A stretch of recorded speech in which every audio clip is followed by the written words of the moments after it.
Hello, hello. Katrina Cobb, your favorite digital nomad business coach, back with some thoughts today, some reasons why I believe and what I found to be the case that freelancing really is the shortest path to true location independence. Not just being able to be somewhere physically, but actually have the flexibility and freedom to enjoy the spaces that you're in.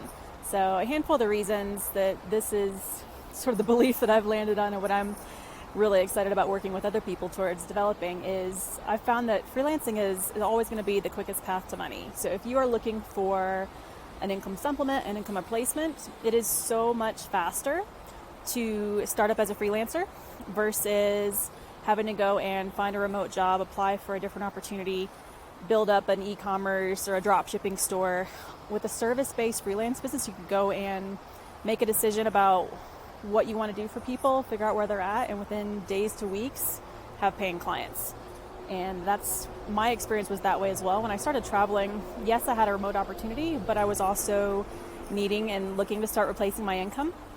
And I was able to put together some opportunities as a content developer in both the copywriting and social content side of things. And just by joining a few Facebook groups, having some conversations, landed a few clients. My first writing gig was $1,200, which is fantastic. And you can do that literally with no experience, at least as an independent freelancer, just based on other life experience and what you know and how you can help people. So I think that's something people overlook is you can do this very quickly.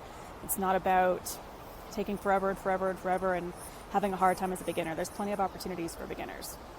Now, as it compares to remote work, again, if you don't have a remote opportunity, applying for contract work, part-time or full-time remote work, there's tons of job sites, but there's also a ton of competition.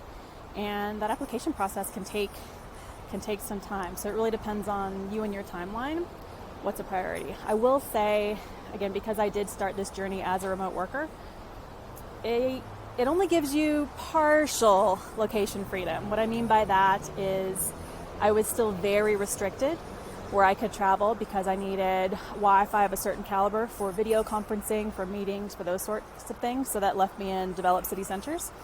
And because most of my colleagues, contacts, and clients were in North America, traveling to Europe, traveling to Asia would have meant an insane work schedule, and I didn't have the flexibility that I wanted. So staying within certain times was actually sort of required.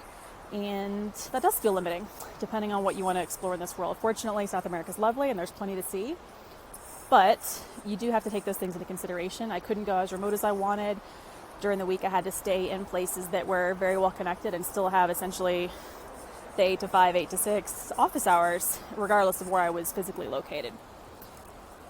Which was another challenge that I found is remote work, you're still employed. So you are still on someone else's clock, someone else's expectations, someone else's demands. And I found that to be difficult in a couple of different ways. One, the company I worked with, while a great company, were fully remote and they chose to manage that with shared calendar systems, which is normal. But I had to apply for time off for any little thing. Otherwise, I was expected to have 8 to 6 p.m. filled in with work blocks, appointments, meetings, production. Zero white space was the expectation, which was, I learned, not the way that I wanted to live, especially not when I have opportunities to go take a mid-morning tour, take an afternoon walk, take a few days off to go to Machu Picchu. I had to apply more than a month ahead of time when I was in Peru, and they still took until the last minute to approve my time off, which meant I missed out on the flight deals, missed out on some other things, and it was really kind of a frustration for me not being able to fully appreciate life as a traveler. So it's still employment, even if it gives you a little bit of that location flexibility. It's a great first step, don't get me wrong. It was a great first step for me. I just found that it wasn't enough. And the flip side of that coin is because it is still employment, you're not in control. You don't necessarily have job security when it's somebody else's decision as to if and how you work, what your role is. My role changed a million times. My compensation changed a bunch of times, and those things were out of my control as an employee. And at some point, I made the decision to take back that level of control, and it's a trade-off, of course, with the responsibility for growing, but something I was willing to do to fully experience life abroad. And the last thing is, again, with compensation changes, it's really frustrating not to be in control of how much you're earning, especially when you know your potential, when you know the problems you can solve. So I'm so thrilled to be in a fully independent role where you can earn as much as you're willing to structure your business to create, as much as you're willing to put the time, energy, and effort into earning. There's no cap when you're a freelancer. You literally design your income, your lifestyle, your day, your week, your clientele, all of it. Yeah, the flip side is you have to learn the business end to be able to handle that well.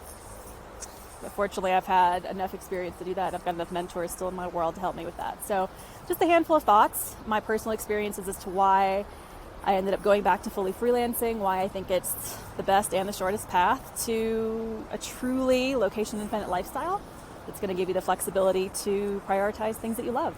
So it's my 2 cents for today, also kind of how I got to where I am. I'm going to go enjoy the rest of my walk along the riverfront here with the Andes in the distance and catch up with you guys again soon.